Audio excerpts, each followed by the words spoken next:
So this device is a ripple tank, and what this device does is it shows us wave behaviour. There are two ways in which energy might move in the universe. One is in a way associated with particles. So a physical object transferring some kinetic energy somewhere else. And if you think of the examples where we see this, you see it every time we kick a football, or alternatively in the movement of electrons through wires. This is particle behaviour. But it is possible to transport energy in the universe without actually transporting any matter alongside it. Now this device shows us what should be quite familiar to us, but in a novel way. You see, there is a surface of water on the top here, and the light is shining through it, projecting the shadow of the water down here. When the water is slightly thicker, it casts a slightly darker shadow, and so you'll see a pattern on here that is basically a clearer version of what is happening on the top. Now if I were to touch the water surface on the top, you can see that what spreads out are a set of ripples. This is an example of a wave. The wave goes across, and you can see if I drop in water, you can see the wave pattern moving really simply.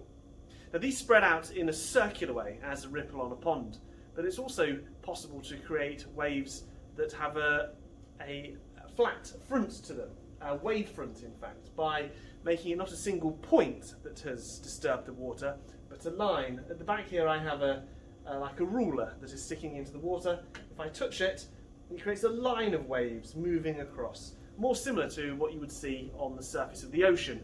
That far out at sea, a wave has caused a very similar disturbance to this bar, and then you see it moving into shore in a straight line. Now this is fundamentally the clearest demonstration of waves because it's most similar to what we see on water. However, many other phenomena are associated with waves as well. So here I have a slinky, and what I'm going to do is I'm going to allow the slinky to go down there. What you should be able to see when it calms down is that I can produce some wave motion on this slinky. That if I decide to move my slinky from side to side, for example, like this, that the movement goes down the slinky and all the way back up again.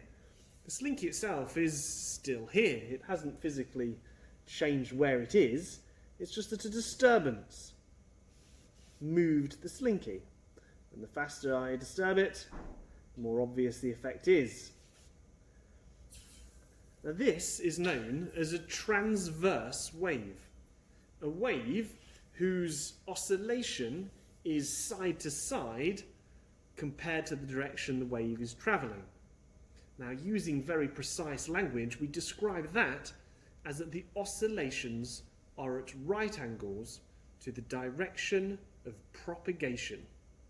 You see, we use that word propagate to describe the motion of the energy moving from me down to the bottom. This, a transverse wave, is very similar to an oscillating side-to-side sort of wave that you might see on the surface of the sea. But there is a second type of wave entirely, which is called a longitudinal wave. A longitudinal wave does not come from me moving my hand side to side, but instead up and down in the direction that the wave is moving. If I suddenly pull up and push down, then I send a pulse down the wave and all the way back up again. This longitudinal wave is a compression of the spring.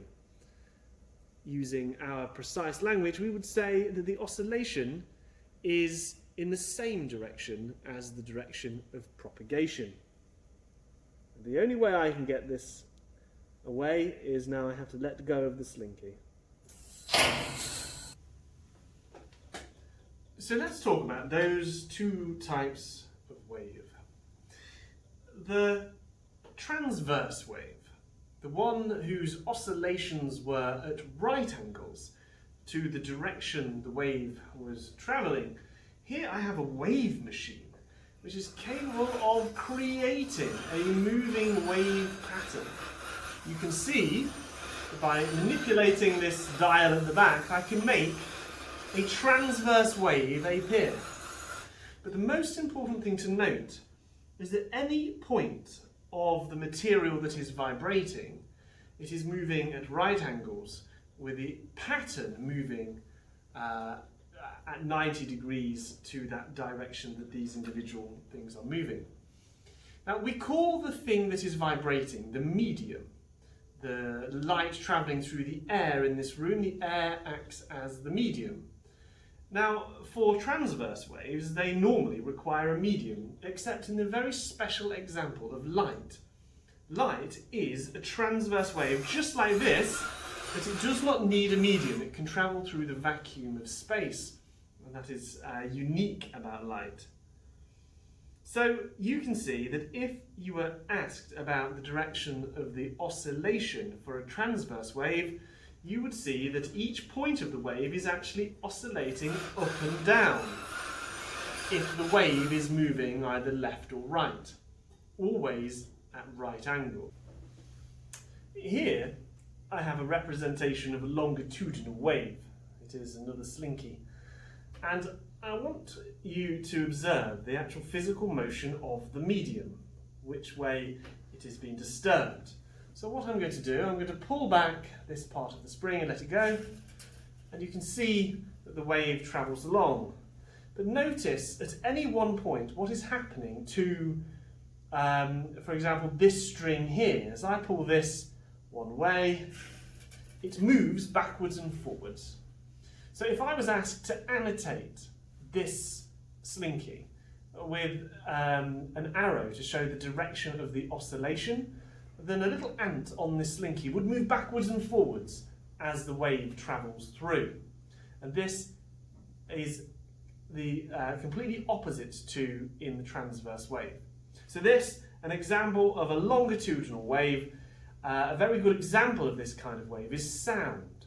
When we speak, the noise that we make forms a compression in the air that moves along and is then picked up by someone else's eardrums.